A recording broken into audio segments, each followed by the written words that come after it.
Two colleagues in an office were having a very heated discussion. See, there's change in expression. They were verbally attacking each other. Now, this change in expression is a very fast process. Well, this is initiated by the neurons. Neurons are the fiber-like structures that connect the entire body.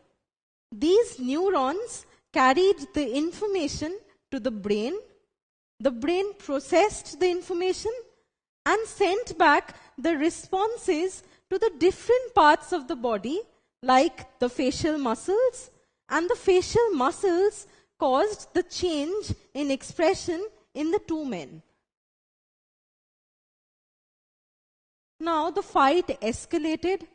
Both the men became red in the face and they were sweating profusely. Now these two effects came in later. It was a slow process. Now, why was it slow? Or who is responsible for these effects? Well, we'll see. So, just like a satellite broadcasts a message and there are many receivers on the earth receiving the signals, similarly, there are special organs or cells in the body that give out chemicals. Now, just like the neurons carry impulses directly between 2 points, these special organs, they secrete the chemicals within the blood vessels present inside the organs. And the chemicals are then transferred to the different parts of the body, and it is a slow process. Hence, the effects were slow. So these chemicals are transported via blood. Hence, it is a slow process. Now, just like these chemicals were responsible for the redness in face and also the sweating in the two men, similarly, these chemicals also cause the enhancement of chemical reactions in the target cells. See, these chemicals are transported via blood and they enhance chemical reactions in these target cells. Hence, these chemicals are known as hormones, where horm means to excite. Now, let us see the characteristics and functions of hormones. Well, firstly, hormones are secretions of ductless endocrine glands directly into the blood.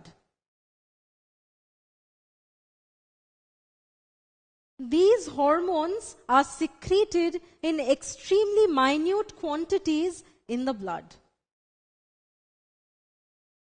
They may be made up of polypeptides, proteins, amino acids, or steroids. Hormones help adjust and restore the homeostatic balance in the body.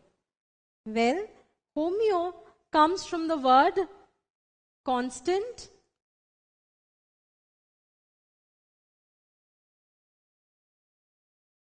and static means stability.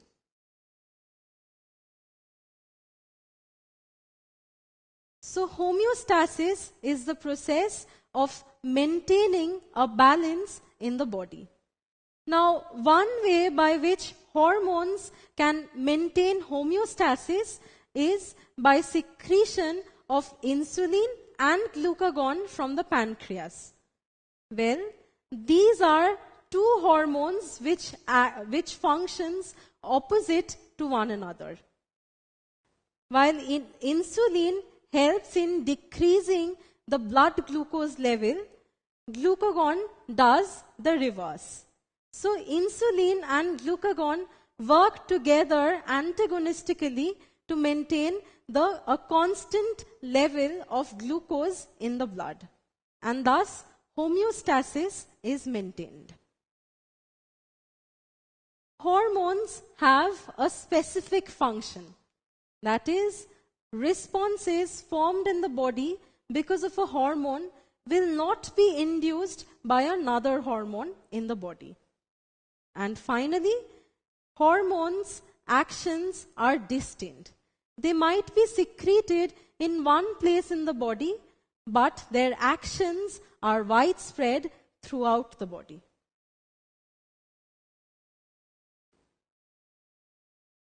Now, the hormones are released or secreted by these special organs in our body, which are known as glands. A few examples of such glands which you might have heard about are the thyroid gland or the adrenal gland. Now, there are certain glands in our body, like the sweat glands present in our skin, or the lacrimal glands present in our eyes that secrete their products through the ducts. Now, these ducts carry these products to the body surface. Now, there are also glands in the body, like the adrenal gland, which does not have any ducts. So, it has to secrete its products into the blood vessels present in the gland.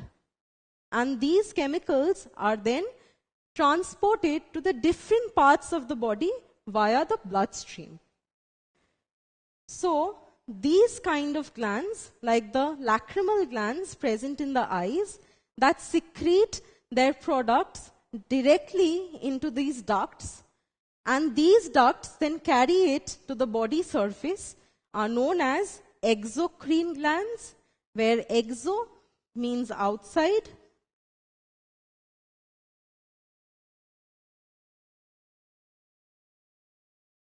and since these glands, like the adrenal gland, they do not have any ducts into which they can pour their secretions, so they secrete their products into the blood vessels present within these glands.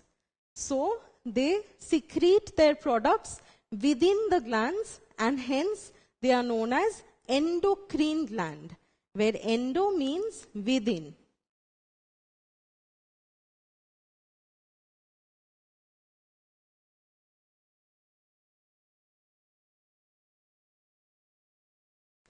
So, endocrine glands secrete hormones, and together they form the endocrine system. Now, why do we need an endocrine system when we already have a nervous system? Both of them perform the same work. They give a response to a stimulus. The nervous system acts like a postman who delivers letters from person to person. But endocrine gland is like a satellite. It broadcasts a message on a huge scale. Like a postman delivers letters at specific addresses, similarly, the nervous system is very specific, limited to a small area. But a satellite broadcasts the messages throughout the area, that is, at a wider field. So similarly, the endocrine system also has responses throughout the body. Now, the nervous system causes response in a limited area. Let us see an example. Now, when a mosquito bites you, the neurons carry the impulses to the brain processes the information, and the responses are sent back to the same place via the neurons. So the response is limited within this short area. But in an endocrine system, suppose there is a gland over here. Now this gland is secreting hormones within the bloodstream. And the bloodstream, you know, is a fluid connective tissue which connects the different parts of the body. So, the bloodstream carries the hormones to the different parts of the body. So the response is generated throughout the body, unlike in the nervous system where it is limited in a very small area.